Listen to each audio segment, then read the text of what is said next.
아따 주인님들, 오늘도 잘 지내셨소? 춘심이가 또 재미나게 들려드릴 이야기가 있으니께 얼른 앉으시고 귀 쫑긋 세워두소. 저 깊은 두메산골에 이름도 예쁜 아랑이라는 처자가 살았지요. 아따, 근데 이 아랑아씨 팔자가 어찌나 기구한지. 집안은 찢어지게 가난하고 아버지는 병들어 누워 계시고 앞날이 캄캄했지요. 헌디, 그런 아랑아씨에게 아주 그냥 신기하고도 놀라운 일이 생겼으니 바로 마당가에 심은 씨앗 때문이었답니다. 그 씨앗이 복덩이가 되어 집안을 홀랑 일으켜 세웠다니. 자, 그럼 그 복덩이 씨앗과 아랑아씨 이야기 지금부터 시작합니다요. 옛날 저기 남쪽 땅 어디쯤인지 가물가물한데 여튼 아주 척박하고 가난한 시골 마을이 있었답니다. 근데 이 마을에 몇 년째 지독한 가뭄이 들어서 땅은 거북이 등처럼 쩍쩍 갈라지고 개울물은 말라붙어 실개천 바닥이 훤히 드러날 지경이었지요. 이러니 농사라고 제대로 될 턱이 있겠소이까. 봄에 씨앗을 뿌려봤자 싹이 트기도 전에 타들어 가버리고 어쩌다 싹이 터도 물이 없어 누렇게 말라 죽기 일쑤였답니다. 이런 흉년 속에서 아랑이네 집 살림은 그야말로 말이 아니었지요. 아랑이는 그 집의 막내딸이었는데 나이는 이제 겨우 17. 한창 어여쁘게 피어날 나이였지만 얼굴에는 늘 그늘이 져 있었습니다. 집안에 남은 곡식은 바닥을 보인 지 오래고 당장 내일 끼니 걱정을 해야 할 판이었으니까요. 게다가 평생 땅만 파고 살아오신 아랑이 아버지는 오랜 고생 탓인지 아니면 흉년에 속이 상해서 그러신 건지 기침을 콜록이며 자리에 누워 신음하는 날이 더 많았습니다. 어머니는 아랑이가 아주 어렸을 때 돌아가셨으니 이제 이 집안을 건사해야 할 사람은 어린 아랑이뿐이었지요. 아이고 아버지, 또 기침이 심해지셨네. 아랑이는 마당가에 놓인 빈 장독대에 기대 앉아 깊은 한숨을 내쉬었습니다. 텅 빈 쌀독을 볼 때마다, 밭에 나가 말라비틀어진 곡식들을 볼 때마다, 그리고 야위어가는 아버지의 얼굴을 볼 때마다 아랑이의 마음은 무겁게 가라앉았지요. 어찌하면 이 지긋지긋한 가난과 굶주림에서 벗어날 수 있을까? 아랑이는 그저 막막하기만 했습니다. 그런데 말이오, 주인님들, 이 아랑아씨에게는 남들이 갖지 못한 아주 신기한 재주가 하나 있었답니다. 다른 일에는 영젬병이었지만 유독 식물을 다루는 솜씨만큼은 귀신 같았다는 거 아니겠소?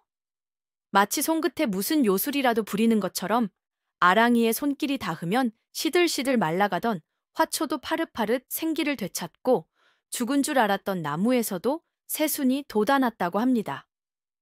어릴 적부터 아랑이는 밭일보다는 마당 구석에서 작은 꽃이나 풀들을 돌보는 것을 더 좋아했지요.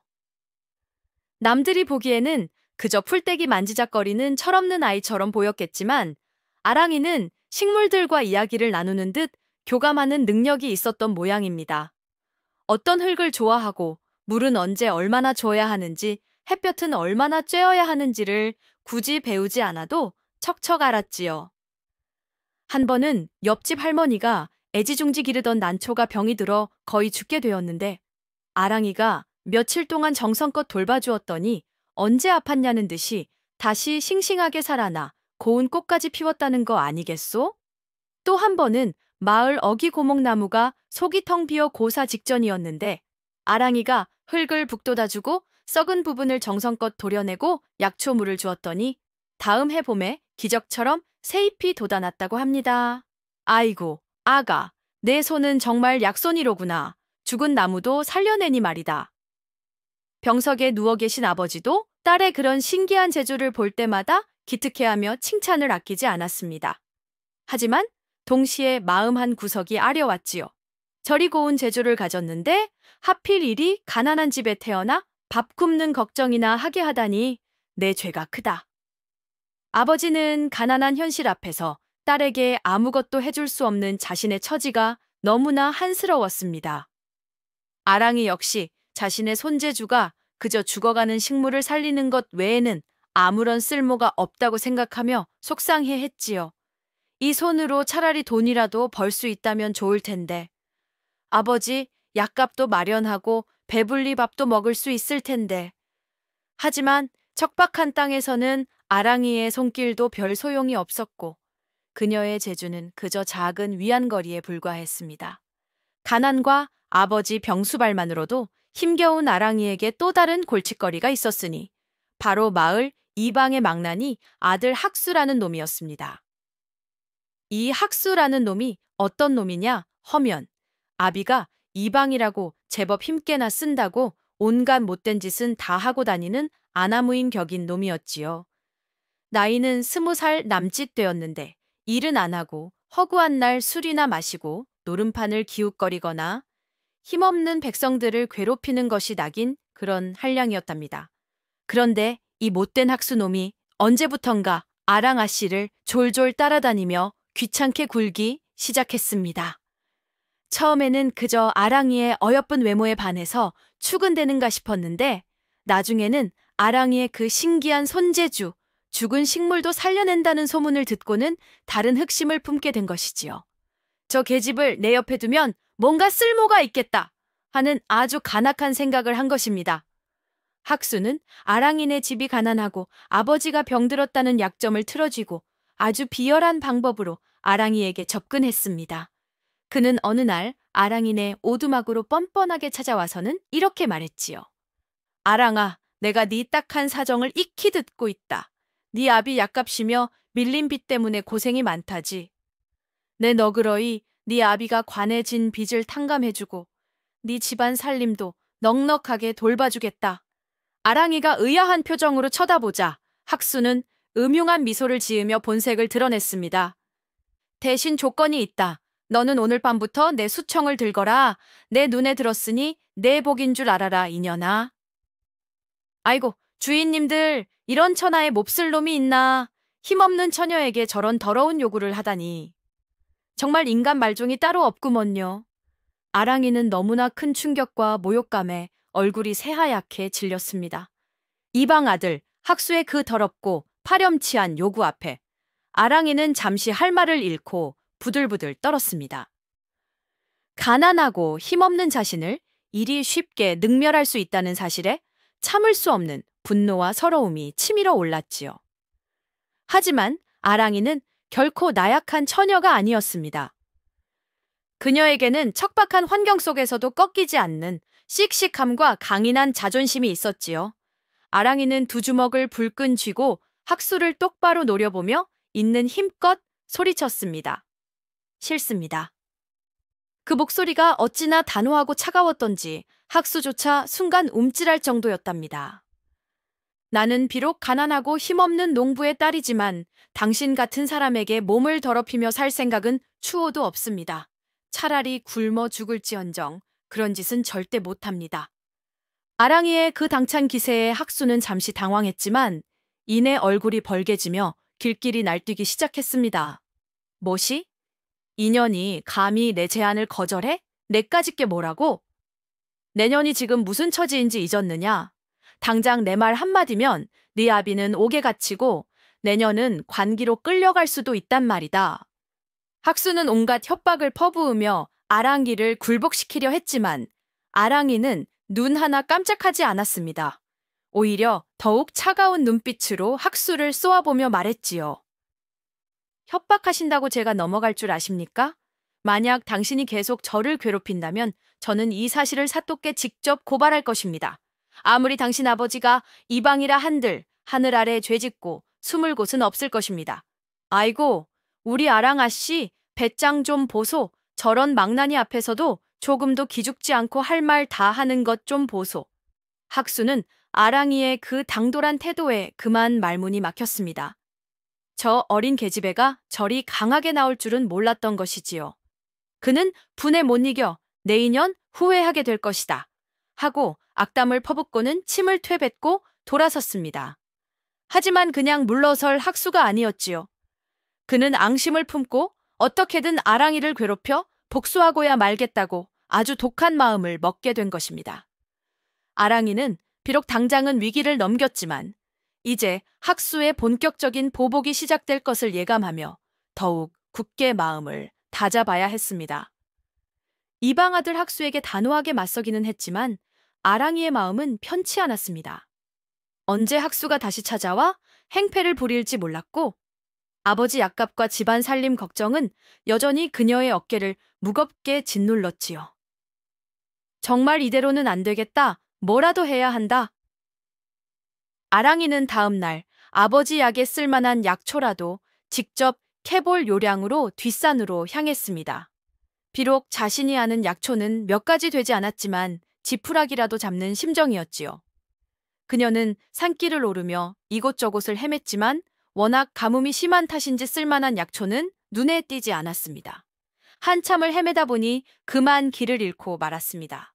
사방을 둘러봐도 낯선 풍경뿐이고 해는 뉘엿뉘엿 저물어 가는데 내려가는 길은 찾을 수가 없었지요. 아랑이는 덜컥 겁이 났습니다. 이러다 산속에서 밤을 새우게 되는 건 아닐까. 혹시 짐승이라도 만나면 어쩌지? 불안한 마음에 눈물이 핑 돌았지요. 바로 그때였습니다. 저쪽 바위 너머에서 누군가 약초를 캐는 듯 부스럭거리는 소리가 들려왔습니다. 아랑이는 반가운 마음에 소리 나는 곳으로 달려갔지요. 그곳에는 백발이 성성한 할머니 한 분이 허리를 굽혀 땅에서 무언가를 캐고 있었습니다. 할머니의 모습은 평범한 시골 노파 같았지만 눈빛만은 범상치 않게 깊고 맑아 보였지요. 할머니, 아랑이가 다급하게 불렀습니다. 제가 길을 잃었습니다. 혹시 마을로 내려가는 길을 아시는지요? 할머니는 천천히 고개를 들어 아랑이를 바라보았습니다. 그리고는 알 수 없는 미소를 지으며 물었지요. 아가, 얼굴에 수심이 가득하구나. 무슨 걱정거리라도 있는 게냐? 아랑이는 낯선 할머니였지만 그 따뜻하고 인자해 보이는 모습에 자신도 모르게 마음이 누그러졌습니다. 그녀는 눈물을 글썽이며 자신의 딱한 사정을 털어놓기 시작했지요. 병든 아버지 이야기, 가난한 살림 걱정, 그리고 이방 아들 학수의 횡포까지. 그동안 가슴속에 쌓아두었던 서름들을 할머니 앞에서 모두 쏟아냈습니다.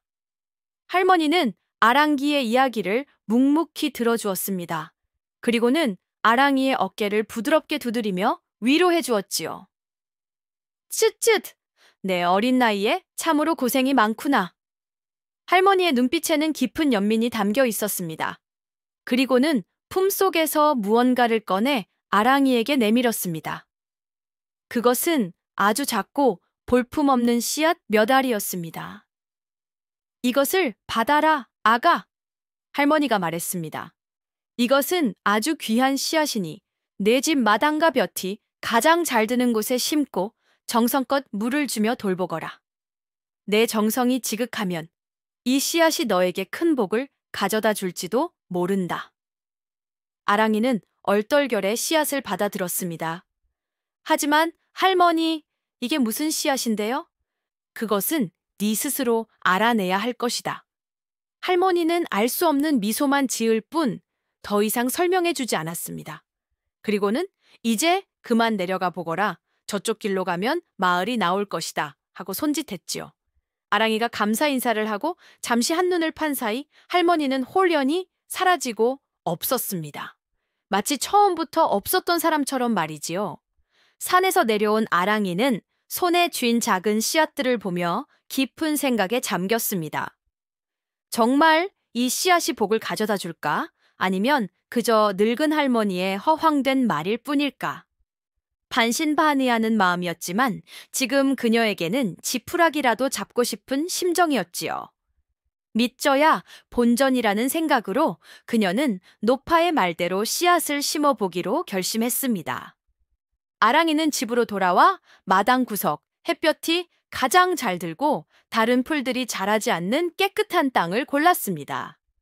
그리고는 작은 호미로 땅을 파고 노파에게 받은 씨앗들을 조심스럽게 하나씩 심었지요. 흙을 곱게 덮어주고 마지막 남은 귀한 물까지 길어와 정성껏 뿌려주었습니다. 씨앗아, 씨앗아, 부디 잘 자라다오. 아랑이는 씨앗을 심은 자리에 쪼그리고 앉아 간절한 마음으로 속삭였습니다. 네가 정말 복덩이라면 우리 아버지 병도 낫게 해주고 저 못된 학수놈도 혼내주고 우리 가족 배불리 먹고 살게 해다오. 내 정성을 다해 너를 돌볼 테니 부디 내 소원을 들어다오. 그녀는 매일 아침 저녁으로 씨앗 심은 자리를 찾아가 물을 주고 잡초를 뽑아주며 정성껏 돌보았습니다. 혹시 밤사이 짐승이라도 와서 파헤칠까봐 주변에 작은 울타리를 쳐놓기도 했지요. 아버지는 딸이 웬 씨앗을 심고 저리 정성을 들이는지 의아해했지만 아랑이는 뒷산 할머니가 주신 복덩이 씨앗이에요. 잘 키우면 좋은 일이 생길 거래요. 하고 둘러댔습니다. 며칠이 지나도 씨앗에서는 아무런 변화가 없었습니다. 아랑이는 조금씩 초조해졌지요. 역시 헛된 기대였나? 하지만 그녀는 포기하지 않고 매일같이 씨앗을 돌보았습니다. 그것은 그녀에게 남은 마지막 희망의 불씨나 마찬가지였으니까요. 아랑이가 씨앗을 심고 정성껏 돌본 지 사나흘쯤 지났을까요? 드디어 마침내 씨앗을 심었던 자리에서 아주 작고 여린 새싹 하나가 빼꼼 고개를 내미는 것이 아니겠소? 어머나, 싹이 났다. 아랑이는 기쁨에 소리쳤습니다. 그런데 그 새싹은 보통 새싹과는 뭔가 좀 달랐습니다. 떡잎부터 모양이 아주 기이하고 자라는 속도가 어찌나 빠른지 하루가 다르게 쑥쑥 커나갔습니다. 며칠 지나지 않아 줄기가 굵어지고 잎사귀가 무성해졌는데 그 잎사귀 모양도 난생 처음 보는 것이었고 색깔도 아주 짙고 신비로운 푸른빛을 띠고 있었지요. 더욱 신기한 것은 밤이 되면 그 식물에서 아주 은은하고 영롱한 빛이 흘러나왔다는 것입니다. 마치 반딧불이가 수십 마리 모여 앉아 빛을 내는 것처럼 식물 전체가 부드러운 빛으로 감싸여 어둠 속에서도 환하게 보일 정도였지요. 세상에, 저게 대체 무슨 식물이람. 아랑이는 물론이고 병석에 누워있던 아버지조차 그 신기한 광경에 입을 다물지 못했습니다.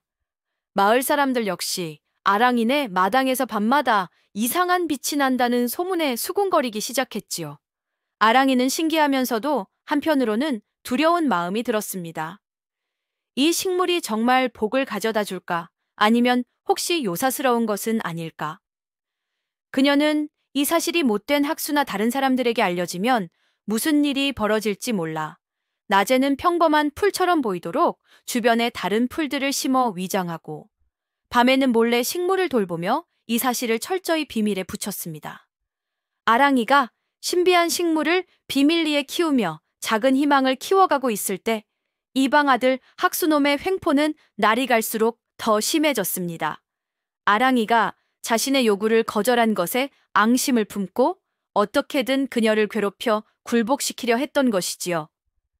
학수는 거의 매일같이 아랑이네 오두막을 찾아와 행패를 부렸습니다. 내 인연 아랑아, 내 아비빚 갚을 날짜가 오늘 내일 한다. 당장 빚을 갚지 못하면 내년을 관기로 팔아버릴 줄 알아라. 하고 소리를 지르며 협박하는 것은 예사였고 심지어는 마당에 널어놓은 빨래를 흙탕물에 던져버리거나 아랑이가 애써 가꾼 작은 텃밭을 짓밟아 놓는 등 아주 치졸하고 악랄한 짓도 서슴지 않았습니다. 아버지는 딸이 당하는 수모를 보며 분통을 터뜨렸지만 병든 몸으로 할 수 있는 것이 아무것도 없었지요. 아랑이는 억울하고 분했지만 행패를 부리는 학수 앞에서 속수무책으로 당할 수밖에 없었습니다. 그녀는 그저 이를 악물고 참으며 마당가의 신비한 식물이 어서 빨리 자라주기만을 간절히 바랄 뿐이었지요. 조금만 더 버티면. 빚 갚기로 약속한 날짜는 점점 다가오고 있었고 학수의 협박은 더욱 노골적으로 변해갔습니다. 내일 당장 빚을 갚지 못하면 내년 집과 밭은 물론이고 내년 몸뚱이까지 내가 차지하고 말겠다. 학수는 음흉한 미소를 지으며 아랑이를 위협했습니다. 아랑이는 공포와 절망감에 온몸이 떨려왔습니다. 이제 정말 마지막 희망은 마당가의 저 신비한 식물뿐이었습니다. 이방 아들 학수가 빚 갚을 날짜라며 당장 집과 땅을 내놓으라고 쳐들어오기로 한 바로 전날 밤이었습니다. 아랑이네 가족은 이제 정말 모든 것을 포기하고 길바닥에 나앉아야 하나 하는 절망감에 휩싸여 있었지요. 아랑이는 마지막으로 마당가의 신비한 식물 앞에 쪼그리고 앉아 눈물을 흘리며 기도했습니다. 제발 저희를 살려주세요. 바로 그때였습니다. 밤새 은은한 빛을 내뿜던 식물의 가지 끝에서 갑자기 눈부신 빛이 터져 나오더니 작고 영롱한 빛깔의 열매 몇 개가 주렁주렁 매달리는 것이 아니겠소? 그 열매는 마치 잘 익은 산딸기 같기도 하고 영롱한 구슬 같기도 했는데 표면에서는 달빛을 받아 신비로운 오색 빛깔이 감돌았고 코를 간지럽히는 아주 향긋하고 기분 좋은 냄새까지 풍겨 나왔습니다. 어머나! 열매가 열렸어! 아랑이는 깜짝 놀라 소리쳤습니다. 이것이 먹는 것인지 아니면 약으로 쓰는 것인지 아랑이는 알 수 없었습니다.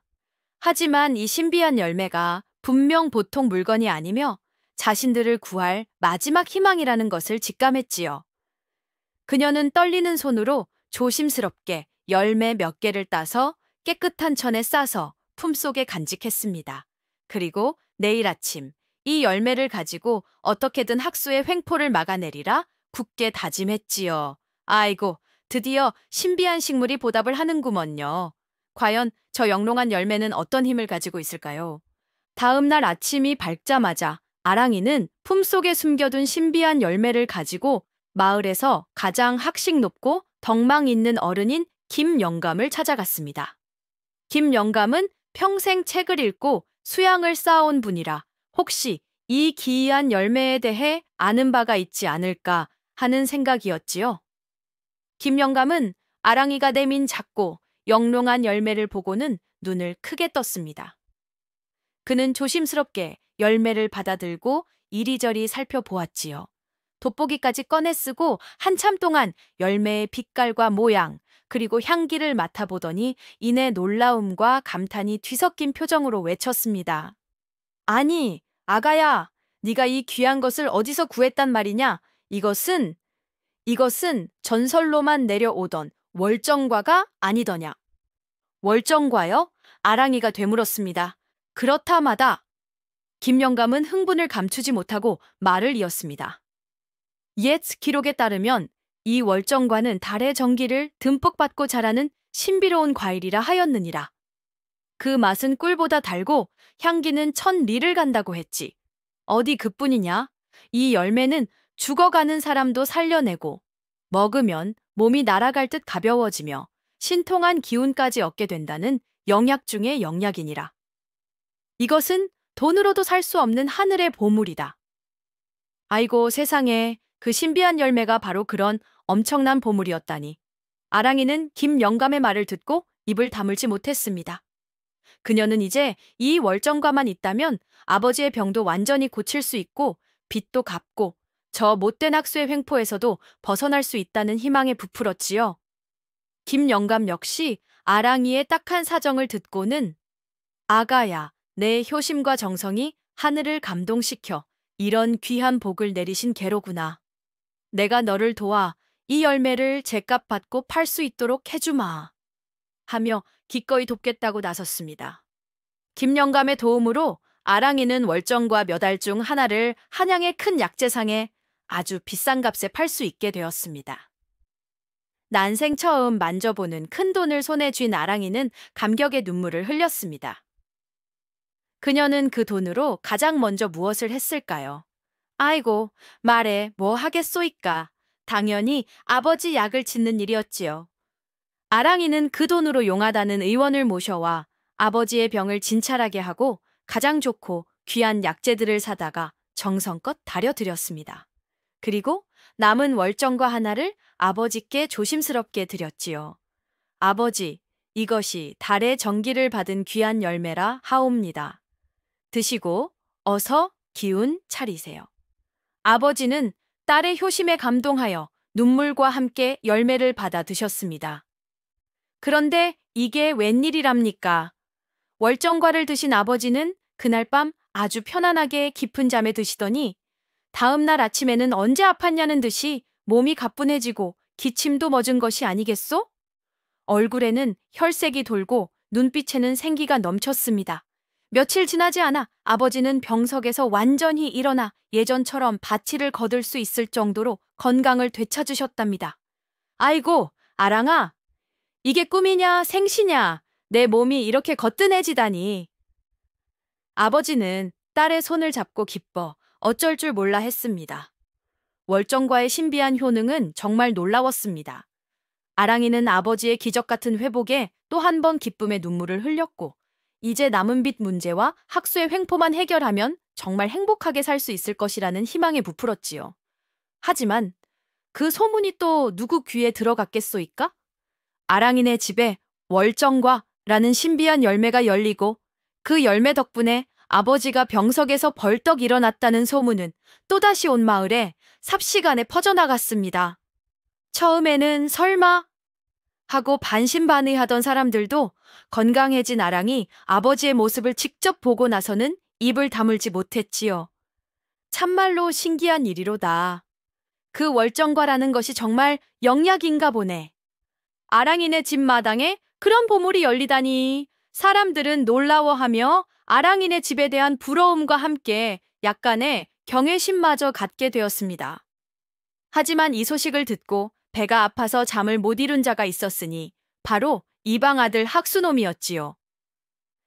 그는 아랑이가 빚 갚을 돈을 어디서 구했나 했더니 뒤로는 저런 엄청난 보물을 숨겨두고 있었다는 생각에 질투와 탐욕으로 눈이 뒤집혔습니다.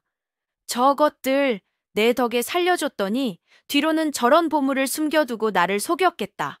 저 신비한 식물과 열매는 원래 내 것이 되어야 마땅해. 내가 빼앗고 말 테다. 학수는 이제 아랑이 자체보다는 그녀가 가진 신비한 식물과 월정과에 더 큰 욕심을 내기 시작했습니다. 그는 어떻게든 그 식물과 열매를 통째로 빼앗아 자신이 더 큰 부와 권세를 누릴 음모를 꾸미기 시작했지요. 그는 밤중에 몰래 아랑이네 집 담을 넘거나 힘으로 협박하여 식물을 빼앗아 올 계획을 세웠습니다. 아이고, 저런 못된 놈. 남의 복을 가로채려 하다니 천벌을 받을 놈이구먼요. 결국 학수는 그 시커먼 속셈을 실행에 옮기기로 작정했습니다. 그는 인적이 드문 틈을 타 밤중에 몰래 아랑이네 집 담벼락을 넘었습니다. 그의 목표는 단 하나, 마당가에서 신비한 빛을 내뿜고 있는 그 식물을 뿌리째 뽑아 훔쳐 달아나는 것이었지요. 저 식물만 내 손에 들어오면 나도 이제 큰 부자가 될 수 있다. 학수는 음흉한 미소를 지으며 살금살금 마당으로 들어섰습니다. 그런데 그가 신비한 식물에 막 손을 뻗으려는 순간 갑자기 식물에서 아주 강렬하고 눈부신 빛이 뿜어져 나오며 학수의 눈을 멀게 하는 것이 아니겠소? 으악, 내 눈! 학수는 비명을 지르며 뒷걸음질 쳤습니다. 거기다 더 놀라운 일이 벌어졌습니다. 식물의 줄기와 잎사귀들이 마치 살아있는 것처럼 꿈틀거리더니 채찍처럼 휘날리며 학수를 마구 공격하기 시작했습니다. 아따, 식물이 사람을 때리다니 이게 말이나 되는 소리요? 아이고, 이게 뭐야? 사람 살려? 학수는 혼비백산하여 비명을 질러댔지요. 그 소란의 잠에서 깬 아랑이와 아버지가 뛰어나왔습니다. 아랑이는 이미 학수가 이런 짓을 벌일 것을 예상하고 있었기에 미리 대비를 해두었지요. 그녀는 마당 곳곳에 몰래 작은 함정을 파놓았던 것입니다.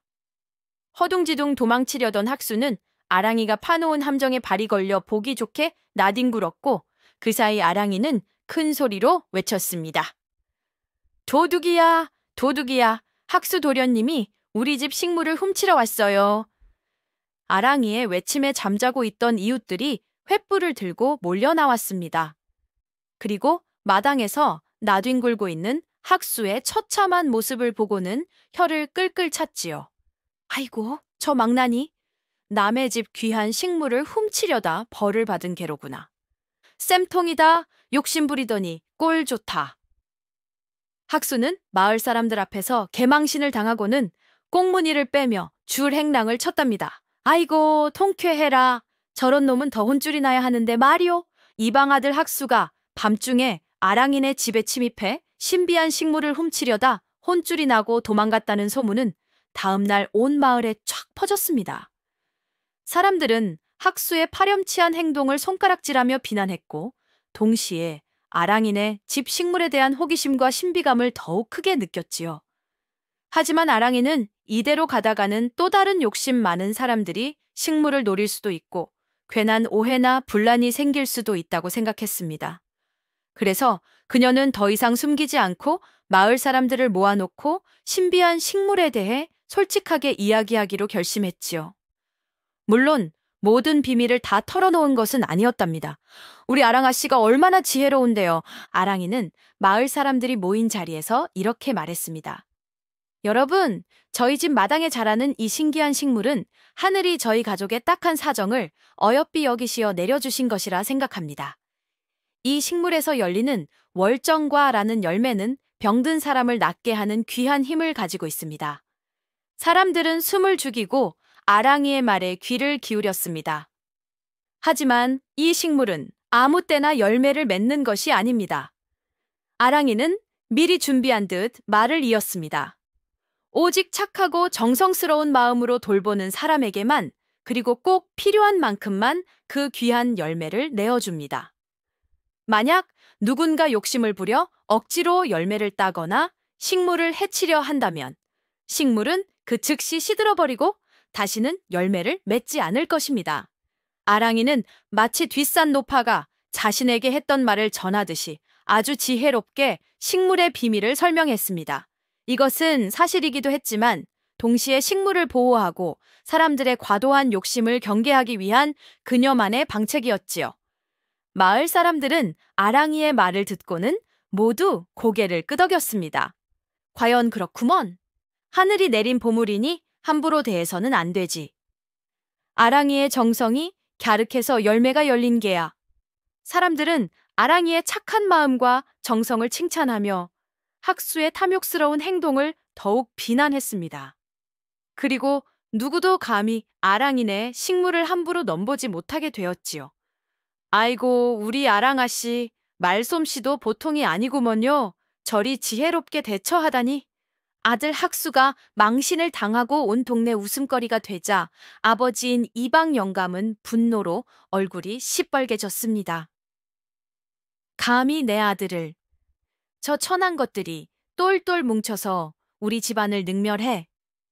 이방은 아들의 복수는 물론이고 아예 아랑이네 가족을 뿌리 뽑아버려야겠다고 독한 마음을 먹었지요. 이방은 자신이 가진 지위와 권력을 이용하여 아랑이를 올가맬 방법을 찾아냈습니다.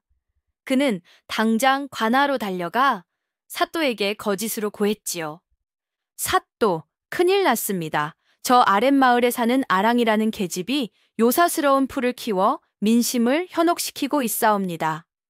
그 풀에서 나는 이상한 열매로 사람들을 속여 돈을 벌고 밤마다 수상한 빛을 내뿜으며 마을 사람들을 불안하게 만들고 있습니다. 이는 필시 세상을 어지럽히려는 사악한 주술이 틀림없으니 당장 잡아들여 엄히 다스리셔야 합니다. 이방은 아랑이네 신비한 식물을 마치 무슨 요물이나 되는 것처럼 부풀리고 왜곡하여 사또에게 고발한 것입니다. 사또는 본래 귀가 얇고 미신을 잘 믿는 사람이었던 데다 이방이 슬쩍 찔러주는 뇌물에 눈이 멀어 그의 말을 곧이곧대로 믿어버렸지요. 멋이 요사스러운 풀로 민심을 현혹시켜? 괘씸한지고 당장 그 계집을 잡아들여 족치고 요망한 풀은 뽑아 불태워버리도록 하라. 사또의 명이 떨어지자 포졸들이 당장 아랑이네 집으로 들이닥쳤습니다. 내 인연 아랑아, 네가 요망한 주술로 백성들을 속이고 세상을 어지럽힌 죄를 알렸다. 썩 나와 관아로 가자. 포졸들은 다짜고짜 아랑이를 묶어 끌고 가려 했습니다. 아이고, 이게 웬 날벼락이요. 착한 마음으로 식물을 키웠을 뿐인데 요술쟁이로 몰리다니. 아랑이는 너무나 억울하고 황당했지만 힘없는 소녀가 포졸들에게 맞설 수는 없었지요. 꼼짝없이 관아로 끌려가 험한 꼴을 당하게 생겼습니다. 이를 어쩌면 좋소. 아랑이가 포졸들에게 억울하게 끌려가게 생겼다는 소식이 전해지자 마을 사람들이 가만히 있지 않았습니다. 그동안 아랑이에게 도움을 받았던 사람들, 그녀의 착한 마음씨를 아는 사람들, 그리고 이방 부자의 횡포를 더 이상 참을 수 없었던 사람들이 모두 한마음이 되어 들고 일어난 것이지요. 여보시오, 포졸나리들, 아랑이는 죄가 없소. 그 식물은 요사스러운 것이 아니라 우리 마을에 복을 가져다 준 귀한 것이오. 죄를 지은 것은 아랑이가 아니라 저 욕심 많은 이방부자요. 마을 사람들은 포졸들 앞을 가로막고 아랑이의 결백을 주장했습니다. 특히 마을의 큰 어른이신 김영감이 앞으로 나서서 목소리를 높였지요. 사또께서 무슨 말씀을 들으셨는지 모르겠으나 아랑이는 결코 민심을 현혹시킨 적이 없소이다. 오히려 저 아이의 정성과 신비한 식물 덕분에 이 마을이 가뭄을 이겨낼 희망을 얻었소. 이방 부자의 모함에 넘어가 죄 없는 아이를 벌하려 하신다면 우리 마을 사람들 모두 좌시하지 않을 것이오. 김영감의 점잖지만 단호한 말에 마을 사람들도 힘을 얻어 더욱 거세게 항의했습니다. 포졸들은 예상치 못한 마을 사람들의 집단적인 저항에 당황하여 어쩔 줄 몰라 했지요. 함부로 아랑이를 끌고 갔다가는 큰 소요가 일어날 수도 있겠다는 생각이 들었습니다. 결국 포졸들은 아랑이를 끌고 가는 것을 잠시 보류하고 이 사실을 사또에게 보고할 수밖에 없었습니다. 마을 사람들 전체가 아랑이 편에 서서 일이 강하게 나오니 사또 역시 함부로 일을 처리하기가 어려워진 것이지요. 아이고, 잘한다, 잘한다. 우리 마을 사람들 역시 뭉치면 힘이 되는 법이지요. 이제 사또도 함부로 못하겠구먼요. 마을 사람들 전체가 아랑이를 위해 탄원하고 나서자 사또도 더 이상 이방의 말만 듣고 일을 처리할 수는 없게 되었습니다. 그는 진상을 직접 확인하기 위해 아랑이네 집을 방문하기로 했지요. 대체 그 요사스러운 식물이 어떤 것이기에 백성들이 저리 난리란 말인가? 사또는 못마땅한 표정으로 아랑이네 오두막 마당으로 들어섰습니다. 이방 부자도 불안한 표정으로 그 뒤를 따랐지요. 사또와 관리들 그리고 마을 사람들이 지켜보는 가운데 아랑이는 마당가에 자라고 있는 신비한 식물 앞에 섰습니다. 식물은 여전히 신비로운 푸른빛을 띠고 있었지만 마지막 남은 열매 하나가 아직 달려있는 상태였지요. 저것이 바로 그 요망한 풀이란 말이냐? 사또가 의심스러운 눈초리로 물었습니다. 사또, 이 식물은 결코 요망한 것이 아닙니다. 하늘이 저희의 딱한 사정을 어여삐 여기시어 내려주신 은혜로운 식물입니다. 아랑기가 또렷한 목소리로 말했습니다. 이 식물은 오직 착한 마음과 정성으로 돌볼 때만 귀한 열매를 맺어 병든 사람을 살리는 힘을 줍니다. 바로 그때였습니다. 마치 아랑이의 말에 화답이라도 하듯이 식물의 마지막으로 달려있던 그 영롱한 월정과 열매가 갑자기 눈부신 빛을 뿜어내기 시작하는 것이 아니겠소? 그 빛은 너무나 맑고 따뜻해서 보는 사람의 마음까지 평온하게 만들어주는 듯 했습니다. 모든 사람들이 그 신비한 광경에 넋을 잃고 바라보았습니다. 사또 역시 입을 떡 벌리고 놀라움을 금치 못했지요. 이것은 결코 요사스러운 주술이 아니라 뭔가 신성하고 상서로운 기운임이 분명했습니다. 때마침 그 자리에 있던 사또의 어린아들이 평소 앓고 있던 잔병 때문에 또다시 기침을 콜록이기 시작했습니다. 아랑이는 잠시 망설이다가 마지막 남은 월정과를 따서 사또에게 건네며 말했습니다. 사또나리, 이 열매를 도련님께 드려보십시오. 분명 효험이 있을 것입니다. 사또는 반신반의했지만 지푸라기라도 잡는 심정으로 아들에게 열매를 먹였습니다. 그러자 놀랍게도 아들의 기침이 멎고 얼굴에 혈색이 돌기 시작했습니다. 아이고, 세상에! 사또 앞에서 또 한 번 기적이 일어난 것입니다. 이제 모든 것이 명백해졌습니다. 사또는 아랑이의 말이 모두 사실이며 오히려 이방 부자가 자신을 속이고 죄 없는 백성을 모함하려 했다는 것을 깨달았습니다. 그는 불호령을 내렸지요. 네, 이놈들, 이방과 학수, 감히 사또를 능멸하고 백성을 기만하였으니 그 죄를 어찌 피할 수 있겠느냐. 여봐라, 저 부자를 당장 하옥시켜라. 이방 부자는 결국 자신들의 죄가 드러나 벌을 받게 되었고 아랑이는 모든 누명에서 벗어나게 되었습니다. 이야, 정말 속 시원한 일이 아닐 수 없소이다. 이방 부자가 벌을 받고 마을에서 쫓겨나자 그동안 그들의 횡포에 시달렸던 마을에는 진정한 평화가 찾아왔습니다. 그리고 아랑이네 집 마당의 신비한 식물 월정과는 더 이상 두려움이나 시기의 대상이 아니라 마을 전체의 희망이자 복의 상징으로 여겨지게 되었지요. 아랑이는 월정과를 통해 얻게 된 부와 지혜를 결코 혼자 독차지하지 않았습니다. 그녀는 마음씨 고운 아버지와 함께 자신들이 받은 복을 마을 사람들과 나누기 시작했지요. 우선 월정과를 팔아 얻은 돈으로 마을의 가난한 사람들의 빚을 탕감해주고 굶주리는 아이들에게 음식을 나누어 주었습니다. 그리고 병든 사람들에게는 월정과를 약으로 쓸 수 있도록 나누어 주거나 그 효능을 가진 다른 약초들을 구해다 주었지요. 하지만 아랑이가 나눈 것은 단순히 물질적인 것만이 아니었습니다. 그녀는 자신이 식물을 키우며 얻은 지혜, 즉 어떤 땅에 어떤 작물이 잘 자라는지, 가뭄을 이겨내려면 어떻게 물을 관리해야 하는지, 그리고 자연과 더불어 풍요롭게 살아가는 방법 등을 마을 사람들에게 아낌없이 가르쳐 주었습니다. 마을 사람들은 아랑이의 지혜와 나눔의 정신에 감탄하며 그녀를 따랐습니다. 함께 힘을 합쳐 샘을 파고 척박한 땅을 개간하고 새로운 농사 기술을 배우며 마을을 가꾸어 나갔지요. 그러자 신기하게도 몇 달 동안 계속되던 지독한 가뭄이 끝나고 다시 비가 내리기 시작했고 아랑이가 가르쳐준 대로 농사를 지은 밭에서는 예전보다 훨씬 풍성한 수확을 거둘 수 있게 되었습니다. 가난하고 척박했던 산골 마을은 아랑이라는 복덩이 아가씨 덕분에 점차 웃음과 풍요가 넘치는 살기 좋은 곳으로 변해가기 시작했습니다. 사람들은 더 이상 굶주림을 걱정하지 않게 되었고 서로 돕고 나누며 살아가는 따뜻한 공동체를 이루게 되었지요.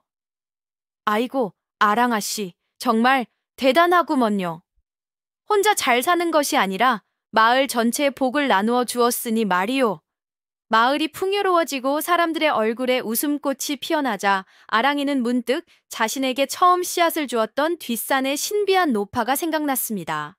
그 할머니께 감사의 인사를 드려야 하는데 아랑이는 그동안 경황이 없어 찾아뵙지 못한 것이 마음에 걸렸지요. 그래서 어느 날 아랑이는 곱게 싼 음식과 작은 선물을 들고 뒷산으로 향했습니다. 그리고 예전에 노파를 만났던 그 외딴 약초밭을 찾아갔지요. 하지만 그곳에는 아무도 없었습니다. 노파가 살던 움막의 흔적조차 찾을 수 없었지요. 마치 처음부터 아무도 살지 않았던 것처럼 고요하기만 했습니다. 아랑이는 그제야 깨달았습니다. 그 노파는 평범한 사람이 아니라 바로 이 산을 지키는 산신령 할미였거나 혹은 자신을 돕기 위해 잠시 인간의 모습으로 나타났던 신령한 존재였음을 말이지요. 할머니는 아랑이의 착한 마음과 정성에 감복하여 복을 내려주시고 이제 그 역할을 다했기에 조용히 떠나신 것이었습니다. 아랑이는 노파가 사라진 자리에 조용히 꿇어앉아 눈을 감고 진심으로 감사 기도를 올렸습니다. 할머니, 아니, 산신령님, 정말 고맙습니다. 덕분에 저와 저희 가족, 그리고 우리 마을이 다시 살아갈 희망을 얻었습니다. 비록 다시 뵐 수는 없지만 베풀어 주신 은혜와 가르침은 평생 잊지 않겠습니다. 그리고 아랑이네 집 마당의 신비한 식물 월정과 역시 마을 전체가 풍요로워지고 더 이상 기적이 필요 없게 되자 서서히 그 신비한 힘을 잃어갔다고 합니다. 더 이상 밤에 빛을 내지도 않았고 영롱한 열매를 맺지도 않았지요. 하지만 아랑이는 조금도 서운해하지 않았습니다. 그녀에게는 이미 월정과보다 더 소중한 것, 즉 식물을 가꾸고 사람을 살리는 지혜와 나누는 마음이 남아 있었기 때문입니다. 신비한 식물의 기적은 사라졌지만 아랑이의 삶은 이제 완전히 새로운 국면을 맞이했습니다. 그녀는 더 이상 가난하고 힘없는 농부의 딸이 아니었지요. 마을을 위기에서 구하고 풍요롭게 만든 복덩이 아랑 아씨로 불리며 모든 사람들의 존경과 사랑을 받는 존재가 되었습니다. 아랑이는 여전히 씩씩하고 지혜로웠습니다. 그녀는 아버지와 함께 부지런히 밭을 일구고 약초를 키웠으며 자신의 뛰어난 손재주와 식물에 대한 깊은 이해를 바탕으로 마을 사람들에게 끊임없이 도움을 주었습니다. 어떤 씨앗을 심어야 풍년을 거둘 수 있는지, 어떤 약초가 어떤 병에 효험이 있는지, 그리고 자연을 해치지 않고 오랫동안 풍요를 누리는 방법은 무엇인지, 그녀의 지혜는 마을 전체를 더욱 살기 좋은 곳으로 만들어 나갔지요. 먼 곳에서도 아랑이의 명성을 듣고 찾아와 가르침을 구하는 사람들이 생겨났고, 그녀는 언제나 겸손하고 따뜻한 마음으로 그들을 맞이하여 자신이 아는 모든 것을 아낌없이 나누어 주었다고 합니다. 그녀는 마치 온 마을 사람들의 딸이자 누이처럼, 때로는 어머니처럼 그들의 삶을 보듬고 행복의 씨앗을 심어주었던 것입니다. 물론 아랑 아씨에게도 좋은 배필감이 나타나 혼례를 올리고 아들, 딸 낳고 행복하게 살았겠지요. 춘심이가 거기까지는 자세히 못 들었소만 복덩이 아씨를 누가 마다했겠소이까. 그렇게 가난한 농부의 딸 아랑이는 착한 마음과 지혜, 그리고 우연히 만난 신비한 인연 덕분에 자신의 운명을 개척하고 더 나아가 마을 전체에 풍요와 행복을 가져다주는 귀한 존재가 되었다는 이야기랍니다. 자, 주인님들, 오늘 춘심이가 들려드린 농부의 딸, 복덩이 아랑이 이야기는 여기까지랍니다. 참말로 마음이 따뜻해지고 희망이 샘솟는 이야기 아니었소이까? 부디 주인님들께서도 아랑이처럼 어려운 상황에서도 꺾이지 않는 씩씩함과 착한 마음으로 주변에 행복의 씨앗을 널리 퍼뜨리시기를 바라겠소이다. 이 춘심이가 다음에도 더 재미난 이야기 들고 올 수 있도록 주인님들 구독이랑 좋아요 좀 꾹 눌러주시면 참말로 감사하겠소이다. 춘심이는 이만 물러가겠습니다요. 다음에 또 뵙시다. 고맙소이다.